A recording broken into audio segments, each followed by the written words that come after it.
We can now bring in our international affairs editor, Angela Diffley. Angela, you were rolling your eyes there when during that report for some of the things that Donald Trump was saying, when he's now clearly shifting his focus of his attacks to Kamala Harris. Yeah, Eliza Herbert, they're saying likely unsettled Trump. He looks increasingly desperate. That was a willful, massive distortion of Kamala Harris's position on abortion. And it shows that he is rattled by this. Suddenly, the landscape has completely changed. The race has completely changed. And the Democrats have been newly energized. They have new groups of people, non-whites, more women who are getting excited about this campaign, donors coming back. And that is an indication that the Trump campaign, who felt euphoric at the end of that convention in Milwaukee, everything has suddenly changed and they're battling to find a new strategy. Lying is one. Another thing they are trying to do is paint Kamala Harris as the DEI candidate, the diversity, equality and inclusion candidate, suggesting that any job she has had in the past and this position as the presumptive Democrat nominee is simply because she is non-white, she is a woman. It has nothing to do with her capacity to do the job. There is a danger in that because that can provoke a backlash. Non-whites and women do not particularly like to hear that sort of thing, so they need to be careful with that.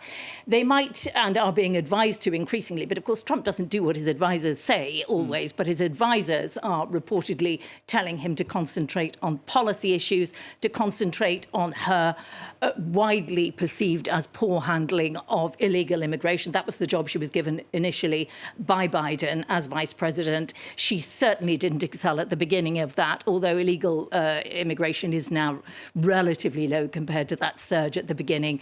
But his advisors were advising him to concentrate on areas where she was perceived to be weak. I want to talk about that comment which Donald Trump made about late-term abortions, 8th or even the 9th month, even after the baby is born. This is something he actually said on the debate stage next to Joe Biden. Joe Biden never attacked him for it. He never took him to task for it. Yet he keeps repeating it now. Now we have Kamala Harris, who's, of course, going to be fighting and be very fierce in her attacks, especially when it comes to issues like abortion. Indeed. And this is an area where the Democrats are strong, and she is a woman. And J.D. Vance, Trump's running mate, his VP, if they win, has said in the past that he favours a national ban on abortion. Now, unlike Hillary Clinton, Kamala Harris can point to real events. Hillary Clinton predicted that Roe versus Wade would be overturned under Trump. Trump appointed those Supreme Court justices who eventually did overthrow Roe versus Wade. So Kamala Harris can point to the real concern that this is just the beginning and that, for example, the morning after pill, birth control, other areas which women are used to seeing as their rights in the United States are under threat. They're already being reconsidered in some Republican states. She can point to real threats, and she will. And it's a very different scenario. We now have a real event that happened. Roe versus Wade was overturned. That has big implications. Earlier, we played a soundbite from Joe Biden, and in his speech last night, he said his record merited a second term. What happens if Kamala Harris actually loses? Will people actually point the finger of blame at her or at him for stepping down too late? There will no doubt be many people who say he stepped out far too late.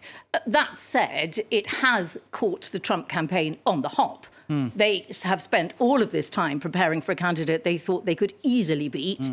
They simply had to talk about mental acuity, declining health, and they didn't really have to try very hard. And had they known earlier on that they had a different candidate, things might have been very different. So there is an argument that actually, I'm sure it wasn't planned that way, but Biden's decision to withdraw very late in the campaign has upturned things in a way that could be very beneficial to the Democrats.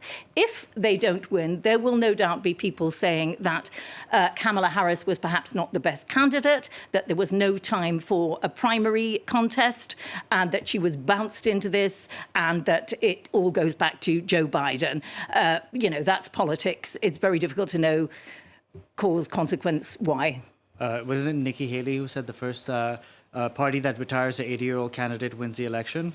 Let's see if she's proven right. Absolutely. Thank you very much for that, Angela Diffley there.